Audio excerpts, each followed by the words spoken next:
Me, 27M, software developer. Social life somewhere between introverted hermit and guy who answers memes with memes. Roommate just moved out to find herself in Costa Rica. Need someone to split rent before landlord finds me and commits financial murder. Post it online. Get flooded with weird messages. One guy wanted to start a podcast together. Another offered to pay an exposure. Finally, message from Alex.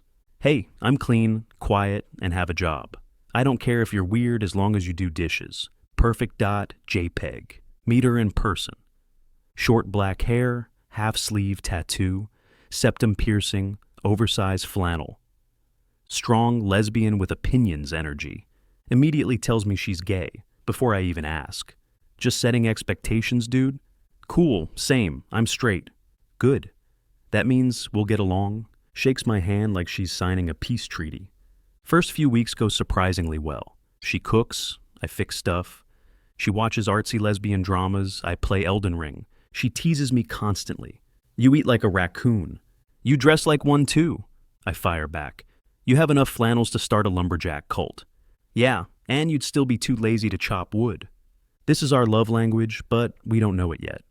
Weekend nights become movie nights. She hogs the blanket, claims lesbians run colder than men, like it's science. We talk about everything. Childhood, bad dates, dumb fears. She laughs like she means it. I start to notice she smells really nice. Pretend not to notice. One night her ex texts her. Argument happens, tears follow. I awkwardly offer comfort. You okay? Yeah, just tired of people thinking I need fixing. Who said you do? Everyone I date. Then they're idiots. She smiles, tired but soft. My brain. Don't catch feelings, bro. She's gay. My heart. Yeah, but have you seen her smile? She falls asleep on couch next to me. Head on my shoulder. Feel heartbeat slow down. Weirdly peaceful, like the universe just pressed pause. Nothing happens. But something changes. And I can already tell. My life just got a lot more complicated. 1 month into new roommate life with Alex. Things are weirdly easy, like living with your best friend, who also roasts you for sport. Morning routine. I'm making coffee half asleep. Alex walks in wearing oversized hoodie and messy hair. You look like a Victorian orphan who just saw the sun for the first time. You look like that orphan social worker. She smirks. Point for me. We start doing grocery runs together. She mocks my frozen pizza collection. You're gonna die at 35 from sodium overdose. At least I'll die happy. She throws kale into cart, so I don't have to bury you early. Movie nights become our ritual. She picks emotionally devastating lesbian drama, number 49. I pick dumb action flick. We trade commentary like sportscasters. Wow, she's crying in a field again. Yeah, but notice how it's shot in 4K sadness. She invites me to hang out with her friends. Small, queer friend group. All cool, all mildly suspicious of me. One of them calls me the token breeder. I laugh. They don't. Awkward.jpg. After that, Alex says, don't take them seriously. They think straight men are cryptids. Understandable. I only come out at night and live off pizza. She laughs so hard she snorts. Mission accomplished. Time passes. We get closer. She starts asking personal stuff. Why'd your last relationship end? She said I was emotionally unavailable. Were you? I told her I didn't think therapy should involve PowerPoint slides. Yeah, you were. One night, rain outside, she's sketching in her notebook. I'm reading, music playing quietly. She looks up and says, "You're actually easy to be around." That's rare for men. Blush. You're not so bad yourself for a lesbian. Don't push your luck. We start doing little things for each other without noticing. I make her tea when she's working late. She folds my laundry because you do it wrong. She sits closer during movies. Shoulders brush. Neither of us moves away. At some point, I realize. I know her coffee order, her favorite comfort show, and that she sings softly when she thinks no one's listening. Not in love. Definitely not. But my brain's starting to glitch whenever she smiles. System overheating. The next time she laughs at one of my jokes, her hand lingers on my arm a second too long. And I swear I forget how to breathe. Few months deep into roommate life. Vibe getting dangerously domestic. We cook together, watch movies, even argue about which detergent smells best.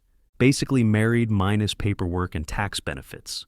Friday night. Alex brings home a bottle of red wine. Let's celebrate making it through another week of capitalism. Hell yeah, comrade. We drink, laugh, complain about work, existence, and how rent should be illegal. Couple glasses in, conversation drifts into deeper stuff.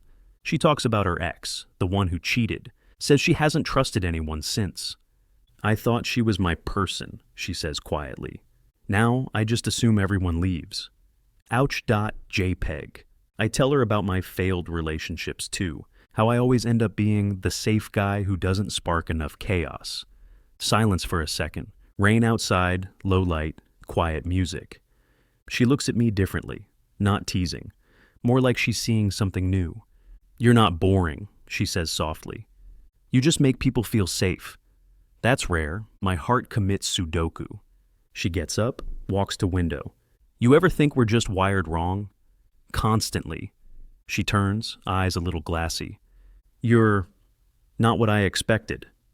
Is that good or bad? I don't know yet. We both laugh awkwardly. She steps closer. I can smell the wine on her breath, her voice low. You know this is a bad idea, right? Yeah.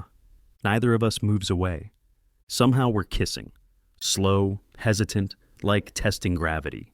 Then faster, hungrier, her hands in my hair, my brain screaming, what is happening? But body on autopilot. She pulls back, eyes wide. We shouldn't, then kisses me again, harder, fade to black. Wake up next morning in her bed. Sunlight, tangled sheets, headache from wine and moral confusion. She's half asleep, mumbling. This never happened. Yeah, totally, never. Both of us lying like politicians. Rest of the weekend equals unspoken panic. Avoid eye contact. Act normal. Pretend nothing happened. But every time our hands brush, my brain replays everything on 4K Ultra HD, and I know, there's no going back, day after emotional plus physical disaster. Mission? Pretend nothing happened. Difficulty? Impossible. Wake up before Alex. Escape bedroom like thief in morning light. Make coffee, stare at wall for 15 minutes. Existential dread level. Nuclear. She walks in, oversized hoodie, messy hair, zero guilt. Morning? Morning. Awkward silence so thick you could butter it. We both pretend to check phones. So, about last night? Never happened. Right. Totally. Never. We nod like we just signed a non-disclosure agreement with God. Days go by. Routine resumes, coffee, grocery trips, dumb arguments about paper towels. But now, everything feels different. Her laugh sounds warmer. Her touch lingers longer. We sit too close on the couch and pretend not to notice. Every small thing becomes loaded. Can you hand me the salt? Brushing fingers entire Greek tragedy in 0.5 seconds. Thanks. Yeah, no problem. Why is my heart beating like it owes her money? Friends start noticing. Buddy asks, so what's up with your roommate? You two seem cozy. Nah, she's gay. Sure, and I only drink socially. Dude. Bro. 10 seconds of knowing silence. That night she's doing laundry. I walk by. She's wearing my hoodie. That's mine. It's comfy. You weren't using it. I was literally wearing it yesterday. Not anymore. Grins like she just won the Cold War. Can't even be mad because she looks unfairly good in it. We end up watching TV again. Some bad rom-com. Main couple starts kissing. We both shift awkwardly. That's unrealistic, she says. Yeah, totally. Who even kisses like that? Pause. Long pause. Too long pause. Both laughing nervously, clearly remembering exactly how we kissed. She finally sighs. We can't keep pretending nothing happened. You started it. You didn't stop it. Fairpoint.jpg. Tense silence again. So what do we do now? I ask. She shrugs. No idea, but maybe we stop overthinking for once. She leans in. Second makeout initiated. This time, no wine. Just bad decisions and good timing. Next morning, wake up again in her bed. So are we? Still pretending it didn't happen. Smirks, kisses me again. Brain officially out of RAM. Heart crashed. Denial failed to launch. 2 weeks after, second never happened. Relationship status. undefined, confusing, possibly illegal in 3 states. We still haven't talked about it seriously, but we keep doing it. Cooking together, kissing, movie night, kissing, folding laundry, somehow still kissing. My life is basically 90% confusion, 10% cardio. She keeps saying, I'm not into guys, while actively proving herself wrong. You're an exception, she mutters once. Heart stops responding. Everything's going great until it isn't. One morning, she's quiet. No teasing, no sarcasm. Just staring at her phone like it personally insulted her. You okay? Yeah, just tired. You sure? Yeah. She's lying. Her voice has that nervous tremor like Windows trying to restart after a crash. 2 days later, I come home from work, find her sitting on the couch, pale, holding something. Looks like she's about to give me bad news from HR. She holds up a little plastic stick. Brain immediately recognizes it. Ono.png. Is that? Yeah. Is it? Positive. Silence loading. My brain trying to reboot with 3 brain cells. But you said you're... Yeah, I was. Oh. She laughs weakly. Guess biology didn't get the memo. I sit down next to her. So what do we do? She shrugs. I don't know. I didn't exactly plan on getting knocked up by my roommate. Technically, I'm your exception. Not helping. She buries her face in her hands. I can tell she's scared. So am I. But I try to be calm. Hey, whatever happens, I'm not running. She looks up, surprised. You're serious? Yeah, I mean, we've survived your cooking and my snoring. We can handle this. Small smile through tears. You're such an idiot. Yeah, but I'm your idiot. We sit there in stunned silence. Her hand finds mine. It's warm, shaky, real. And for the first time, I realize this might actually work. Terrifying, insane, life-ruining work. But work nonetheless. A month after the test, Alex finally stops panicking long enough to tell me we need to talk about logistics. Translation, time to tell the families. Killme.mp3. She insists on telling her mom first. Her mom's a terrifying mix of sharp humor, intuition, and don't lie to me, I birthed you energy. I offer to stay out of it. Alex, no, you're coming with me. If I go down, you're coming too. Romance.jpg. We drive to her mom's house. She's pacing, muttering, this is fine, like she's in a burning building. Door opens before we even knock. Her mom greets us with that suspicious mom smile. You look pale, Alexandra. Are you eating? Yeah, Mom, I'm fine. And who's this? My roommate. Roommate, right. Sit down. We sit. Coffee appears in front of us like summoned by witchcraft.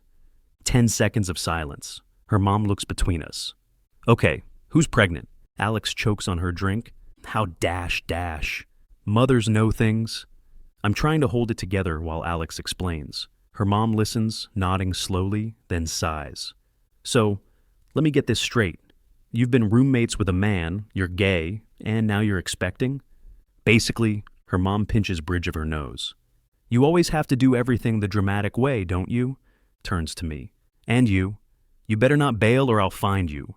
Nods silently like hostage being questioned by FBI. Conversation somehow ends with hugs and tears. Her mom even smiles. Well, at least he's polite.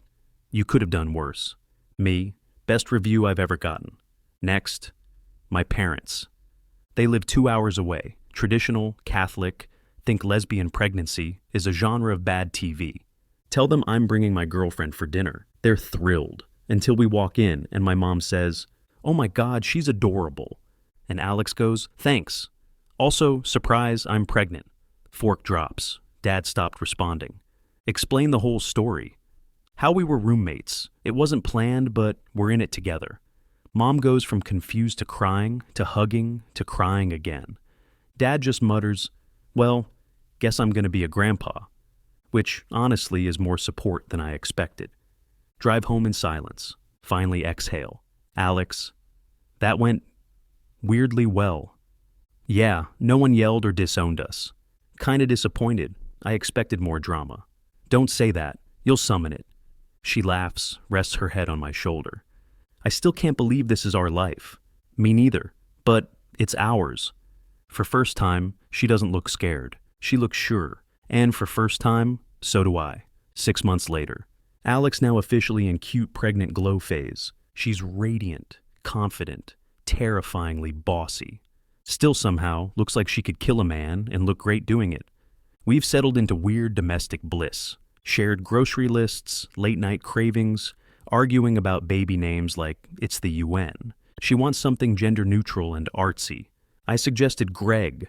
Still haven't recovered from that argument. One day I catch her napping on the couch, hand resting on her stomach, sunlight hitting her face just right. And it just hits me. This isn't some weird accident anymore. This is home. Brain immediately downloads propose. Heart. Are you sure? Brain. Absolutely not. Me. Perfect. Spend 3 weeks planning something small. She hates attention, so big public stuff is off limits. Decide to do it where it all started. Our crappy little apartment kitchen. Clean it top to bottom. Light candles. Try to cook dinner. Burn dinner. Order takeout. Romance.jpg. She walks in, tired but smiling. What's all this? Just felt like doing something nice. She eyes me suspiciously, sits down. We eat, laugh, talk about the baby. She's mid-sentence when I stand up and go full awkward Neil mode. She freezes. What are you? Okay, don't freak out. Just let me talk. She's already tearing up. You're an idiot. Yeah, but I'm your idiot. Pull out ring box like it's a final boss item. I didn't plan for any of this. You didn't either, but somehow it's the best mistake I've ever made. She's covering her face, crying and laughing at the same time. You're serious. Dead serious. I want to do this right. Be with you. Build something real. You're proposing to a woman who didn't even like men 6 months ago? Yeah, but you love me, right? She snorts through tears. Unfortunately, yeah. Then that's enough. You're insane. So, is that a yes? She doesn't say anything, just grabs my shirt, pulls me up, and kisses me after a few seconds. That's a yes. Pretty sure it is. We laugh. She looks at the ring, simple, silver, nothing fancy. It's perfect. Matches you? Shut up and kiss me again. She does. And for once, there's no panic, no awkward denial, just quiet certainty. We're in this together, chaos, love, and all. 8 months later, new home, new life, new constant background noise of baby products beeping. Alex in full mom mode. Still scary, still hot, now 30% more hormonal. Baby due any day. We've already had 3 false alarms. Hospital bag packed, car seat installed, anxiety level permanently at 99%. Midnight on a Tuesday. I'm half asleep when I hear her whisper. Hey. My water broke. Haha, good one. No, seriously. Adrenaline activated. 15 minutes later, we're flying down the road. I'm trying to stay calm. Alex yelling at me to stop hitting every pothole. You're not the one with a human exiting your body. Fairpoint.jpg. Hospital chaos. Nurses everywhere, monitors beeping, me completely useless. I keep offering water like it's a magic solution to labor. You want more water? If you say water one more time, I will drown you in it. Love is patient, love is kind, love is terrifying. After what feels like 1,000 years. Tiny cry fills the room. Nurse hands us this wrinkly, screaming miracle. I immediately start crying. Alex too. We just stare, both laughing and sobbing. We made that. Yeah, we really did. Holy expletive, we made that. Baby's eyes half open. Looks confused and mildly disappointed, just like its parents. Doctor says it's healthy. I whisper, welcome to the chaos, little one. Next few weeks are blur. Sleep schedule, non-existent. Laundry, eternal. Diapers, endless. Every 3 a.m. feeding feels like surviving a boss fight. But every time I see Alex holding our baby, smiling with that soft, tired glow, I know this is the happiest kind of exhaustion possible. One night, we're both half asleep. Baby finally quiet. Alex whispers, you know, for someone who wasn't my type, you turned out pretty great. Guess I grew on you. Like mold. Romantic as ever. She smirks, eyes closed. I love you, idiot. Love you too. And that's it. No dramatic music, no movie ending. Just quiet warmth. The kind that stays. Because sometimes the most unexpected people end up building the most beautiful kind of life together.